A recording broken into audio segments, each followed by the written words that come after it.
सुमित्रानंदन पंत की वे आंखें कविता में आप लोग भारतीय किसान के बारे में सुमित्रानंदन पंत के विचारों को पढ़ रहे थे। कवि कहते हैं आगे, आंखों ही में घुमा करता वह उनकी आंखों का तारा, कारकुनों की लाठी से जो गया जवानी ही में मारा। ऊपर की पंक्तियों में कवि ने किसान की बुरी स्थिति का वर्णन किया है और जो कविता आगे बढ़ती जाएगी त्यों तो स्पष्ट होता जाएगा कि किसान की वह बुरी स्थिति क्यों हुई, उन बुरी स्थितियों के लिए कौन जिम्मेदार है। तो इसलिए अब यहाँ कवि कह रहे हैं कि आंखों में ही घुमा करता वह उसकी आंखों का तारा।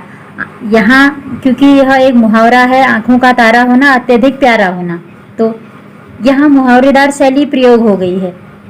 अगर शैली के बारे में लिखने के लिए आता है स्पष्ट हो जाता है। कवि कहते हैं कि किसान की आंखों का तारा अर्थात उसका एक पुत्र जो अब नहीं है वह उसकी आंखों में ही घुमा करता है। कारकुनों की लाठी से जो गया जवानी ही में मारा गया। वह जो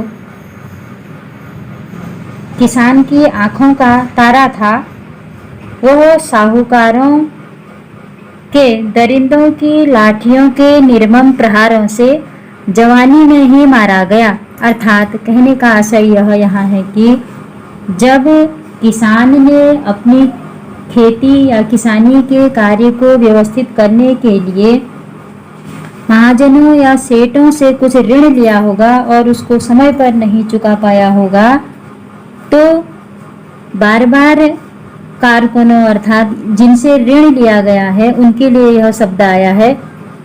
उन कारकुनों द्वारा ऋण का धन वापस मांगने पर किसान अपनी सहूलियत के अनुसार नहीं दे पाया होगा, तो उन कारकुनों ने एवज में यानी वापसी में जब वो दे नहीं पाया उसका धन, किसान दे नहीं पाया कारकुनों का धन, तो बदले में किसान के बेटे को ही मार दिया। वह भी कैसी स्थिति में, जब वह जवान था और जबकि वह लड़का किसान को अपनी आंखों के तारे के समान लगता था।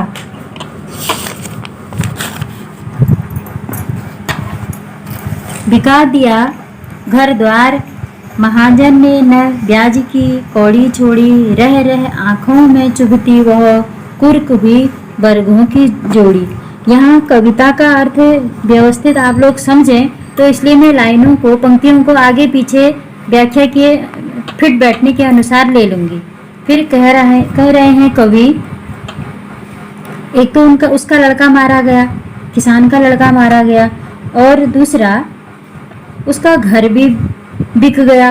घर द्वार कैसे बिक गया? क्योंकि जो ऋण किसान ने कारकुनों अर्थात महाजनों और सेठों से लिया था वह निश्चित अवधि में किसान चुका नहीं पाया, और जब वह किसान उस ऋण को चुका नहीं पाया, वही लोग जब किसान से अपने धन को वापस लेने के लिए गए होंगे तो किसान के पास तो था नहीं धन, इसीलिए तो स्वतंत्रता से पूर्व किसानों की कथा व्यथा का इसमें वर्णन है। तो उसके बदले में किसान के बेटे को मार दिया उन लोगों ने भरी जवानी में, और साथ ही साथ में उसका घर द्वार भी बिक गया। यानी वो जो कारकुन थे उन्होंने ही किसान के घर द्वार को बेच करके कम से कम अपना मूलधन लेना चाहा। साथ ही साथ में वो जो महाजन था उसके लिए ही कवि कह रहे हैं कि न ब्याज की कौड़ी छोड़ी, साथ में मूलधन भी लिया और ब्याज भी जितना बनता था उस मूलधन पर वह भी पूरा कवि ये किसान का घर बार बेच करके कारकुनों ने ले लिया। अब इस सब के बाद किसान के पास बरगों में बैलों की एक सुंदर जोड़ी थी जिनको किसान बहुत प्यार करता था, वह भी महाजनों द्वारा कुर्क कर ली गई अर्थात ले ली गई। अब जब किसान का घर द्वार भी बिक गया, बरगों की जोड़ी भी बिक गई अर्थात बैलों की जोड़ी भी बिक गई, तो बिकने के बाद किसान को रह रह कर आंखों में चुभती वह कुर्क हुई बरगों की जोड़ी। यानी पहले जब किसान के पास बैलों की एक सुंदर जोड़ी थी। वह ब्याज न चुकने के कारण, मूलधन न चुकने के कारण, ऋण न चुका पाने के कारण महाजनों ने बैलों की जोड़ी भी ले ली। अब किसान को वह सुंदर बैलों की जोड़ी बार बार उसके यानी खुद के किसान के आंखों में चुभती है, अर्थात याद आती है। अब आगे भी किसान के पास जो संपत्ति है, जो गो संपत्ति है, गोधन जिसको कहते हैं, वो है, उसके बारे में यहाँ बता रखा है कि उजरी उसके सिवा किसे कब पास दुहाने आने देती, आंखों में नाचा करती, उजड़ गई जो सुख की खेती।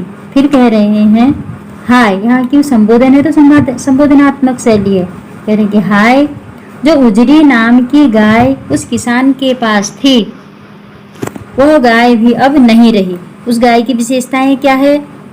वह गाय दूध दुहने के लिए सिर्फ किसान को ही अपने पास आने देती थी, किसान के अलावा और कभी भी किसी को अपने पास नहीं आने देती थी। लेकिन अब आंखों में नाचा करती, उजड़ गई जो सुख की खेती। वही सब व्यवस्थाएं यानी गाय, बैल और किसान का जवान लड़का, यह सब किसान की आंखों में अब घूम रही है, अर्थात नाच रही है, अर्थात सामने दिखाई दे रही है। इस प्रकार की सुख की खेती यानी भरा पूरा परिवार किसान की आंखों में बार बार दिखाई दे रहा है। किसान को मानो प्रत्यक्ष अपने सुख के दिन दिखाई दे रहे हैं।